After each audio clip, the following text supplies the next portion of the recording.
यावेळी पंतप्रधानांनी विश्वकर्मा योजनेतल्या 1,00,000 लाभार्थ्यांना ओळखपत्र आणि प्रमाणपत्रांचं तसंच 18 व्यवसायातल्या 18 लाभार्थ्यांना प्रतिकात्मक कर्ज वाटपही केलं।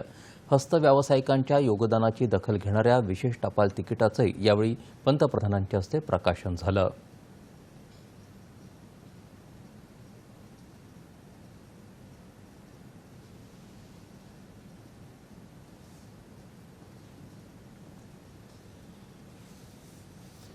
पीएम मित्रा म्हणजेच पंतप्रधान मेगा एकात्मिक वस्त्रोद्योग प्रदेश आणि वस्त्र पार्कचं भूमिपूजनही पंतप्रधानांच्या हस्ते झालं।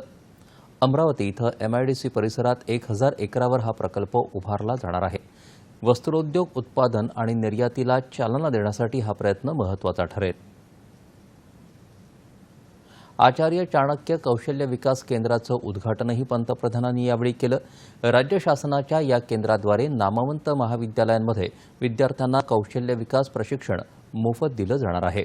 त्याशिवाय राज्य शासनाच्याच पुण्यश्लोक अहिल्यादेवी होळकर महिला स्टार्टअप योजनेची सुरुवातही पंतप्रधान नरेंद्र मोदी यांनी या कार्यक्रमात केली।